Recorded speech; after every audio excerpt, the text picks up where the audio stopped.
일본이 이례적으로 성장률 수정치를 발표했는데요. 종전에 발표한 마이너스 1.8%보다 더 낮은 무려 마이너스 2.9%로 나와서 일본 국민들조차 큰 충격에 빠졌다고 합니다.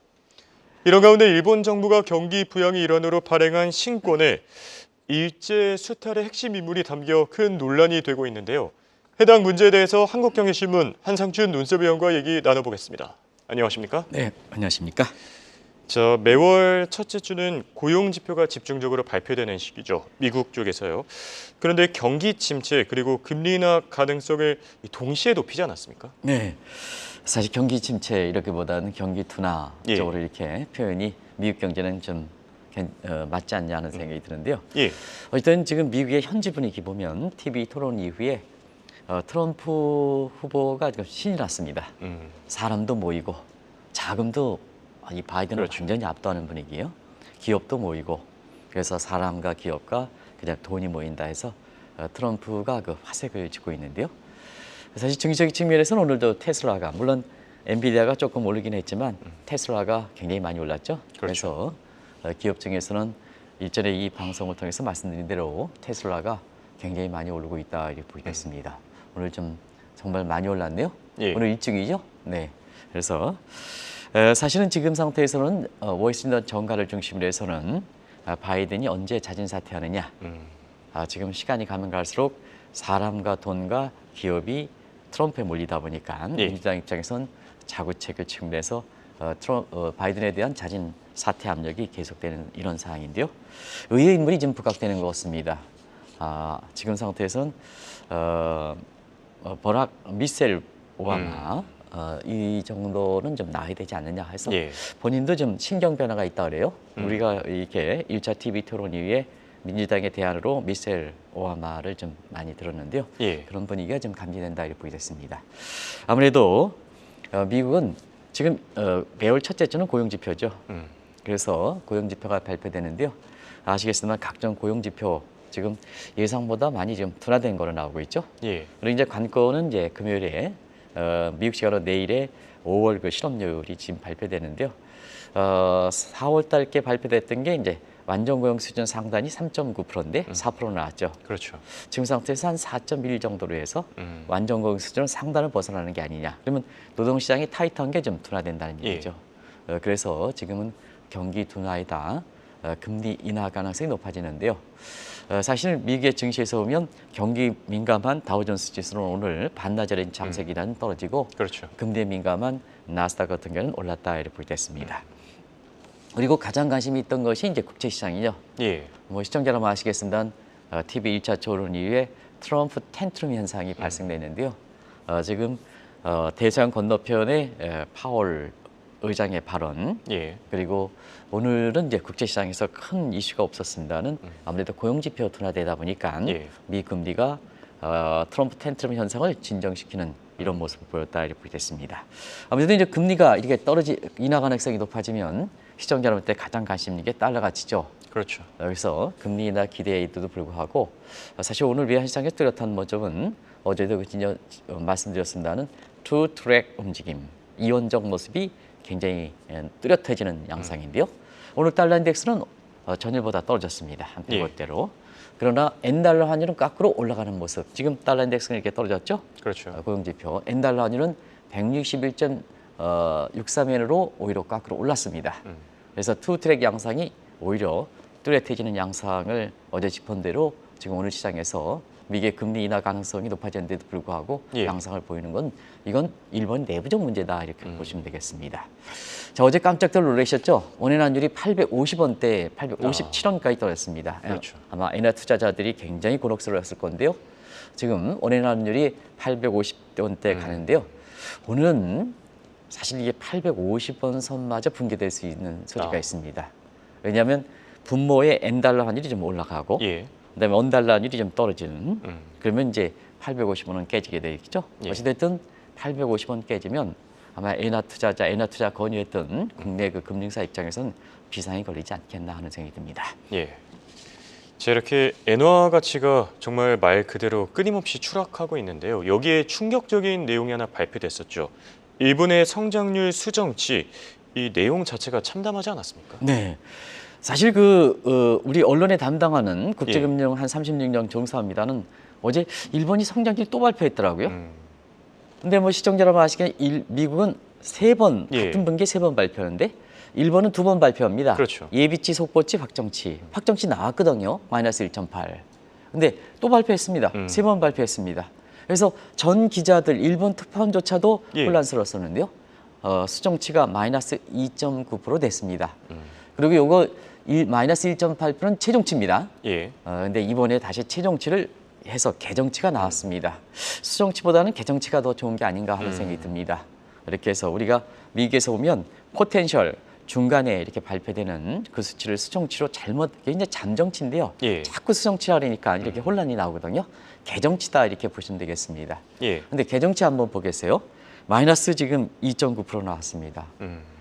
최종 발표된 게 마이너스 1.8%입니다. 떨어지려도 많이 떨어졌습니다. 그렇죠. 그래서 두 가지 의심이 있는 거죠. 첫 번째, 왜 2번 발표하는 걸 3번 발표하느냐. 통계 조작 아니냐. 이례적 현상이기 때문에. 또 일본의 통계 당국의 GDP 추계가 이렇게 좀 엉망인가. 엊그제 발표했던 확정치가 마이너스 1.8%인데 지금 뭐냐. 뭐 일주도 안 돼서 잉크도 마르기 전에 발표됐던 이런 그 개정치가 마이너스 2.9%, 1%포인트. 그렇죠. 오차일로 보면은 50% 이상 이렇게 떨어졌지 않습니까? 그러다 보니까 통계 조작 문제가 나오는 거죠. 그리고 경기 순환상 문제를 보겠습니다. 일본이 미국이 시청자분이 익숙했던 전기비 연율 방식으로 보면 3분기에 마이너스 2.8%, 4분기에는 기술적 문제 때문에 전분기 대비 0.1%, 미국식 방식으로 에스테리코 4승 때리면 0.4% 플러스, 그다음에 이번에 마이너스 2.9%입니다. 근데 더블 딥이죠, 시청자 여러분. 그렇죠. 근데 더블 딥인데 어떻습니까? 골이 깊지 않습니까? 골이 2%포인트 이상 골이 깊지 않습니까? 작년 그 3분기와 올해 1분기에 2% 깊지 않습니까? 그러면 더블 딥 자체는 장기 경기 침체인데, 자, 이 골이 깊다 보니까 이게 경기 침체 문제에 대해서 경기에 따라서는 굉장히 오랫동안 되는 게 아니냐. 그래서 뭐냐, BNP 파리바라든가 이런 데서 발빠르게 4분기, 올해 1분기에 개정치가 나온 이후에 올해 일본 경제 사실 엔화투자 입장에서는 경기가 좀 회복되기를 바랬는데 그렇죠. 지금 뭐냐, 성장률이 올해 전체로 마이너스 떨어진다. 전체로 그것이 마이너스 0.4, 마이너스 0.4인데 어쨌거나 마이너스로 전락한다. 하는 이게 엔화투자자라든가 이런 입장에서 충격적으로 받아들이지 않겠느냐 하는 생각이 듭니다. 자, 이렇게 1분기 성장률이 깊은 수렁에 빠지면서 엔화와 같이 속절없이 떨어지고 있는데요. 그 내용에 대해서 한번 정리해 주시죠. 네, 사실은 그렇습니다. 지금 이런 상태에서 일본이 추가적으로 이렇게 떨어지고 이런 상태에서 이렇게 보면 그동안 누차에서 한번 말씀드렸습니다. 일단 환율 수준 자체가 지금 장중에는 162엔까지 돌파하는 게 아니냐 하는 이런 시각이 있었습니다. 그런데 사실은 미국의 고용지표에서 좀 떨어지다가 다시 원상을 복구하는 이런 상태인데요. 장중에는 162엔 선마저 깨질 분위기였습니다. 그래서 이 수준 자체는 시청자 여러분 아시겠습니다는 1986년 이후에 37년 만인데요. 지금 뭐냐, 86년이 프라자 협정 바로 다음 연도입니다. 그러면 일본 내에서는 어떠냐? 자, 일본의 엔화가를 이렇게 엔화 약세를 돌려놓기 위해서 엔화 약세를 엔화가로 돌려놓기 위해서 했던 게 프라자 협정이 아닙니까? 근데 그 이전 수준에 돌아갈 수 있는 2년뿐이 안 남았다는 얘기입니다. 지금 86년 수치가 더 같지 않습니까? 그러면 85년이 프라자 협정이지 않습니까? 84년에서 돌아간다. 이건 아주 굉장히 충격적인 일이거든요. 프라자 협정 이전으로 돌아간다. 환율 수준이. 이거는 굉장히 큰 수준이다. 그래서 절대 수준이 굉장히 높은 수준이다 하는 걸 말씀드리고요. 두 번째는 지금 달러에 대해서는 엔화 약세뿐만 아니라 시청자 여러분한테 숨은 엔저 현상까지 말씀드렸습니다. 대체로 보면 모든 그 통화는 달러 대비하는데요.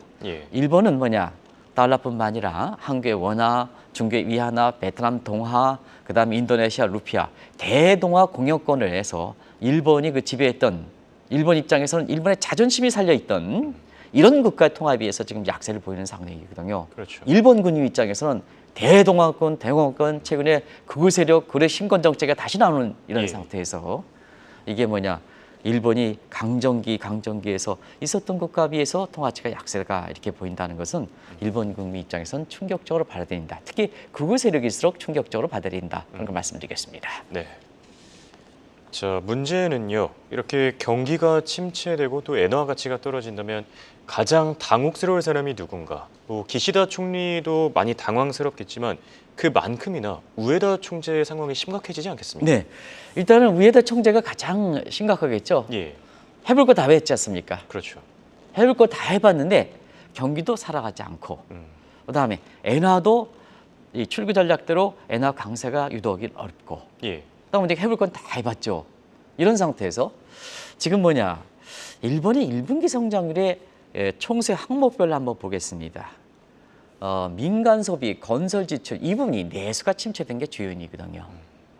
이건 일전에 한번 계속해서 지적해주셨습니다. 예, 이건 뭐냐 아베노미스가 효과가 없으면 바로 좀 변화를 도모해야 되는데요. 그렇죠. 도모하지 않고 10년 이상 지속되는 과정에서 내수 기반이 침체됐던 이런 완전히 붕괴했던 것을 입증한다 이렇게 보게 됐습니다. 자, 이번에 민간 저축이 왜 이렇게 안 좋았느냐 하면 일본 국민들의 민간 저축률이 다시 상승하고 나오고 있거든요. 원래 일본은 민간 저축률이 오히려 높습니다. 예, 일본의 민간 저축률은 기업 저축률 빼고 한 6.9% 나오거든요. 우리가 몇 프로? 2.1%.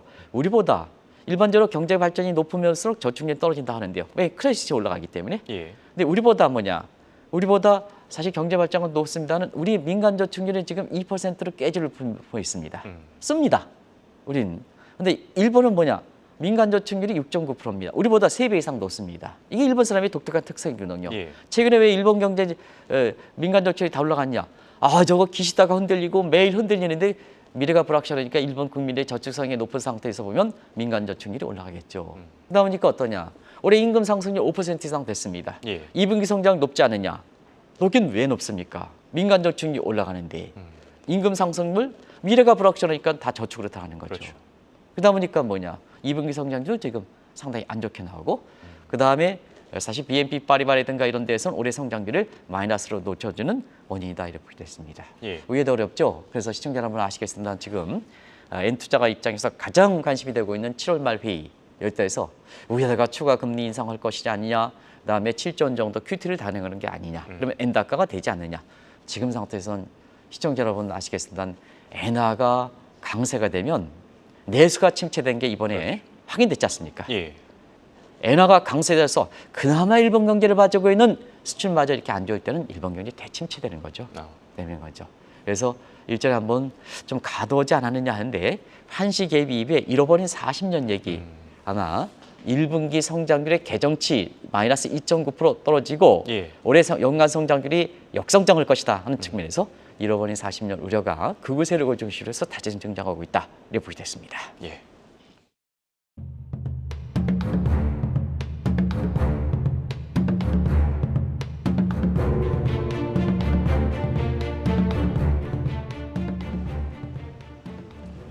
일본은행과 우에다 총재의 노력에도 불구하고 엔화 가치는 계속해서 떨어지고 있습니다.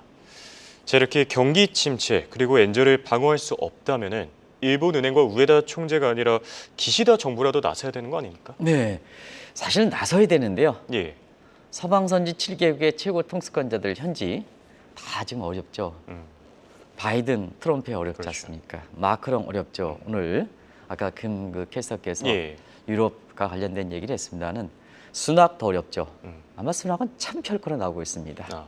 지금 상태에서 참패할 거로 나오고 있고요. 독일의 실제 존재감 없지요. 캐나다도 지금 상태에서 조기 예. 얘기 나오죠.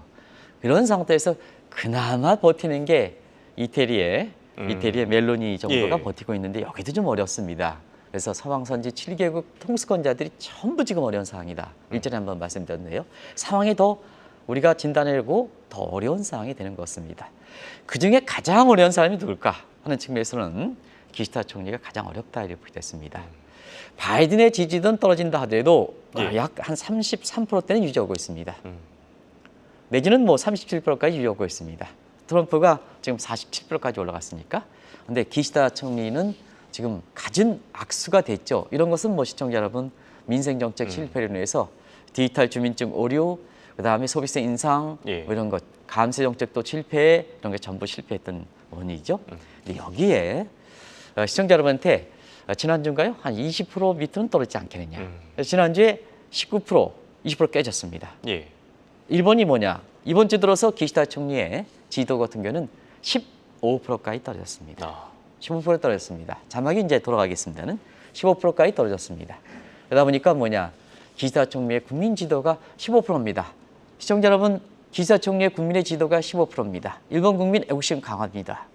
전통적으로 보면 일본은 사실 정체 제2, 제3 세력에 의해서 세습제가 강합니다. 기본적으로 골수 지지층이 있습니다.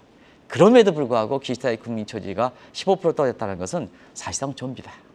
무슨 상황으로 오겠느냐. 그래서 집권당이 자민당 입장에서 당신 기시다 장이 있으면 안 된다. 예. 하는 측면에서 지금 조기에 중요한 선거, 그다음에 조기 총선, 일본마저도 조기 총선까지 이렇게 가면 대체로면 대선을 빼고는 또 지금 그래도 잘 나가는 그중에 잘 나가는 겁니다. 상대적으로 이태리 제구는 전부 조기 총선이 있지 않습니까? 그렇죠. 이렇게 돼서 일본마저도 조기 총선 나오는 게 아닌가 이런 시각이 나오고 있다 이렇게 보게 됐습니다. 네. 상황이 이렇다 보니까 국제 환투기 세력들은 더 기승을 부리고 있고요. 또 와다나베 부인의 이 캐리 자금까지 일본에 떠나고 있다고 하는데 이 움직임에 대해서 한번 짚어주시죠. 네, 이거는 이제 논리 전개상 예. 그동안 이제 진단했던 내용이 오늘 국제 환투기 세력들이 미국의 고용지표 발표 직전까지는 160엔 뚫리는 분위기였었거든요. 일본 정부가 이제 반감한 상태에서 예. 국제 환투기 세력이 추가 엔제니까 160엔 뚫리는 이런 분위기인데요. 사실은 국제 환투기 세력들은 지금 캐리 자금에 이렇게 그 특성을 갖고 있기 때문에 저 이론 접근 거 다들 아실 겁니다. 그래서 저거를 보면 환율이 올라가지 않습니까? 예. 그다음에 일본의 금리 인상 가능성이 그렇게 높지 않습니까? 그렇지 않습니까? 그러다 보니까 저 캐리 자금의 여건상 보면 그냥 돈 들고 일본에 유입할 요인이 없다 이렇게 보겠습니다. 그래서 환투기 세력들이 뭐냐 추가 엔저에 이렇게 하고요. 가장 애국심이 강한 게 일본의 와다나베 부인들이거든요. 그렇죠. 와다나베 부인은 금리 인상 가능성이 없다, 적다. 일본 경제력이 침체된다. 그러면 일본에 아무리 애국심이 강한다 하더라도 와다나베 부인이 일본 내 자금이 있겠느냐, 예. 넣겠느냐, 안 넣는 거거든요. 결과적으로는 뭐냐, 밖으로 뛰어나간다. 그렇죠. 그래서 다시 한국의 그 와다나베 부인들이 부산의 해운대 지구라든가 이런 측면에 부동산이라든가 이런 게 되는데요. 강남 지역도 지금 부동산이 꿈틀어오고 있습니다. 부산의 해운대 지역도 지방이 지금 상당히 어려운데요. 예. 부산의 해운대 같은 경우에는 아파트 가격이 그래도 꿈틀어오는 모습은 일본의 와다나베 부인들이 일본에서 자금 이탈해서 뭐 호주라든가 뉴질랜드 같은 전통적인 캐리 자금에 투자고 플러스 한국의 부동산 부분에 한국의 부산 해운대 지역을 다시 자금 유입세우는 이런 양상이고요. 저도 개인적으로 이렇게 기업들을 컨설팅하는 과정에서 보면 예. 지금 한국이 VC가 많이 좀 줄어들었습니다. VC에 자금이 좀 안 넣고 있습니다. 그런데 일본의 그 와다나베 캐리 자금들이 다시 들어오는 양상이거든요. 그런 자금을 좀 이렇게 사실 우리나라의 VC가 적은 상태에서 그런 자금들을 좀 해달라 하는 이런 요청들이 좀 꽤나 많습니다. 예. 그래서 이코노믹 어드바이서 역할을 하는 기업들이 좀 몇 개의 기업이 있는데요. 그런 기업에 좀 브릿지 역할을 좀 하는 게 부쩍 이렇게 엔캐리 자금들이 한국에 유입하려는 움직임이 굉장히 많이 나오고 있습니다. 네. 자, 이런 가운데 일본이 지금 신권을 발행한다고 해가지고 시장에 큰 관심을 받기도 했었는데요. 논란이 되는 부분도 있었고요. 우선 신권 발행에 대한 내용부터 정리해 주시죠. 네, 신권 발행은 광의화폐 개혁입니다. 우리가 뭐 리드노메이션이라든가 뭐 이런 거 있잖아요. 예. 이게 화폐 개혁만 아니고 신권 발행, 화폐 건드리는 건 광의화폐 개혁입니다. 그러면 시청자 여러분, 화폐 개혁이라는 건 가장 국민의 경제 생활에서 오면 이 비치는 표장이 크기 때문에 가장 경제가 안정될 때 해야 됩니다. 그런데 왜 지금의 신권 발행이냐 아닙니다. 지금 일본의 우에따도 그렇고 기시다도 흔들리는데 왜 신권 발행이냐? 일본 국민이 이해하지 못하는 겁니다. 뭐 다들 이 신권 발행 얘기에 대해서는 다들 아실 겁니다. 1만엔권, 5천엔권, 1000엔 정도. 그런데요, 가장 일본에서 가장 많이 쓰는 게 지금 사실 그 1만엔권이거든요. 우리나라의 5만원권 마찬가지로 한 80% 정도 이걸 씁니다. 근데 이게 1984년 이후에 처음 있는 일입니다. 프라자 협정 바로 직전에 이후에 가장 처음 있는 일입니다. 예. 근데 왜 2.2점 하는 거냐 하는 입장입니다. 그러면 기시다 정부는 뚜렷한 명분을 좀 보여야 되지 않습니까? 그렇죠. 그래서 기시다 정부는 위조 지표를 방조한다. 아, 근데 일본의 위조 지표가 그렇게 많이 발행하지 않습니다. 예. 일본의 위조 지표 많이 발행. 이것도 좀 어려운 겁니다. 자막이 좀 돌아가겠습니다. 위조 지표 발행한다. 방조한다. 일본은 지금 센트럴뱅크 디지털 클래스, 디지털 엔화까지 이렇게 예. 검토한 상태에서 무슨 위조 지표입니까? 위조 지표 방조. 이것도 좀 어려운 겁니다. 경기부양 목적? 무슨 경기부양 목적입니까? 국권에서 신권을 1대1로 리드노메이션한다? 무슨 경기부양입니까? 화폐 발행 비용 얼마나 되겠습니까? 예. 오히려 국민들의 혼란만 초래하죠. 자, 국권의 신권을 발행하는 혼란. 그리고 또 한 가지는 국권도 쓰고 신권도 쏘고 인도식으로 자, 국권에서 신권 3주간 안 거면 먼저 국권 휴식 조각이다. 이게 아니고 국권과 신권도 같이 쓴다. 이게 그렇지 않습니까? 예. 그래서 일본 내부에서는 또 다른 악수가 되는 것이 아닌가 이런 시각이 나오고 있거든요. 다시 한번 말씀드립니다는 화폐 발행은 경제가 가장 안정되고 국민의 정서가 가장 안정될 때 추진하는 겁니다. 예. 우리나라도 지금 리노베이션 얘기가 있고 왜 화폐 도안에서 보면 왜 조선시대 인물만 들어가 있는 거냐 해서 일본식으로 지금 이달부터 신권이 발행돼서 이렇게 되고 있습니다는 그런 얘기가 있는 걸 이렇게 알고 있는데요. 예. 사실상 그렇습니다. 경제가 가장 안정될 때, 그다음에 국민 정서가 가장 안정될 때, 모두 정치권에서 여야가 화합일 때, 국민이 갈등이 없을 때 이렇게 본다면 사실 우리나라도 지금 고개를 들고 있는 광해 화폐 개혁 문제에 대해서 시청자분이 판단하실 수 있지 않냐 하는 생각이 듭니다. 분위기에 편승된 일부 이렇게 의원들이 이렇게 예. 주장하는 것은 상당히 잘못되어 있다는 걸 말씀드리겠습니다. 알겠습니다. 모든 정책이 다 양면성이 있죠. 이 잘 되지 않았을 때 어떤 이 반대의 급부도 생각해 봐야 되지 않을까 생각이 그렇습니다. 들고요. 자, 마지막 질문입니다. 다들 아시겠지만 이번 신권 발행에 들어간 인물이 논란이었었죠. 저희도 타이틀에 보면은 굳이 이 사람까지 넣어야 됐었나라고 어떻게 보면 조금 중립적인 입장을 좀 취하려고 했는데 어떻게 생각하십니까? 근데 방송을 하고 괜히 대일 감정 붙이기면 안 될 것 같아서 사실은 그 일반적으로 언론이 사용하고 있는 경제 침탈의 원흉 예. 이런 거까지 넣고 싶었습니다는 우리 그 김채은 PD랑 스탑끼리 한국경제TV 입장에서 예. 관계도 좀 생각했네, 국제관계. 그래서 이 사람까지 넣어야 되나 하는 쪽으로 순화시켜서 넣었습니다. 예. 사실 이 사람이 넣어야 되나 하는 것을 좀 말씀드리면 자, 일단은 1만 원권 가장 많이 쓰는 또 우리 국민들이 일본에 갈 때 가장 많이 갖고 있는 1만 원권 신권 속에 사우세어 H라는 사람이 있습니다. 이 사람은 대충 아실 겁니다. 이토 히로부미 예. 이 정치권에서 한국의 경제 침탈 식민지 했던 사람으로 많이 알려지는데요. 오히려 경제에서 보면 한일 경제 강태기의 경제 수탈에 가장 이렇게 됩니다. 예. 근데 이분이 이제 넣으니까 문제가 되는 거죠. 그럼 이유는 있습니다. 일본 내부에서는 뭐냐? 지금 자본주의 정신이 필요하다. 그래서 자본주의 정신에 일본의 자본주의 정신 자막이 빨리 돌아가겠습니다는 일본 자본주의의 정신이 이 사람이라거든요. 예. 근데 이것도 평가가 좀 여러 가지 어려운 것 같습니다. 왜냐하면 상징성 있는 국립은행이라든가 예. 도쿄가스 같은 그래서 500개 기업들을 이렇게 설립하거나 컨설팅했던 사람이거든요. 예. 그러다 보니까 일본 내부에서는 뭐냐? 자본주의 상징이다. 그래서 일본 내부에 이렇게 되고 있습니다. 근데 일본 내부조차도 이 문제에 대해서는 논란이 있다는 걸 말씀드리겠습니다. 자, 그러면 우리 입장에서 한번 보겠습니다. 예. 우리 입장에서는 가장 적대시할 인물이 들어갔다는 얘기입니다. 한번 9월 말에 한반도에 철도 부설. 이거 일제 대동양국가의 가장 상징이죠. 상징이죠. 예. 남한의 농업을 자 대동양국에서 북한 지역에 수품 발전소, 흥남 비료소 이게 공급하는 이게 뭐냐. 그리고 중국이라든가 이거는 철도 아닙니까? 철도. 그때는 비행기가 없으니까 상징의 인물이거든요. 그리고 조선은행 해서 발권력 했던 사람이거든요. 예. 이게 경제 스타일 있지 않습니까? 경제 스타일 있지 않습니까? 그거를 들어가서 이달부터 매일 한국 사람들이 만행권을 들면 그 사람을 봐야 된다는 얘기입니다. 봐야합니다. 자, 그러면 한국과 일본 서로 뭐냐 협조를 해서 엔화 공조라든가 뭔가 같이 해서 이 문제를 풀어가자 하는데 정작 뭐냐 가장 많이 들어야 되는 이런 거에 있어서는 경제 스타일계 경제 원형을 집어넣는다. 그렇죠. 일본이 뭐냐 도대체. 우리 입장에서 한번 생각해 볼 대목이죠. 맞습니다. 그래서 엔화 투자 입장에서는 지금 뭐냐 엔 투자에 의해서 환차손이 굉장히 많이 벌어지고 있지 않습니까? 여기에서 굳이 뭐냐 다른 데 투자할 곳이 있는데 한국에 우리 선조 시대들의 가장 어렵게 했던 사람들 집어넣는 그 투자를 해야 될 것이냐. 그렇게 투자 수준이 없는 거냐. 예. 없는 거냐. 그런 측면에서 옛날 투자자들 가만 생각해 볼 대목이 있는 것이 아닌가 생각합니다. 돈 버는 것도 도의가 있고 정직이 있고 국가관계도 생각해야 됩니다. 예. 이게 돈 버는 겁니다. 자기 이익만 생각해서 돈 벌면 사회적으로 많은 부담이 있고 국제관계에서 많은 혼란을 초래한다는 걸 말씀드리겠습니다. 알겠습니다. 지금까지 도움 말씀에 한국경제신문의 한상춘 논설위원이었습니다. 네, 고맙습니다. 네, 고맙습니다.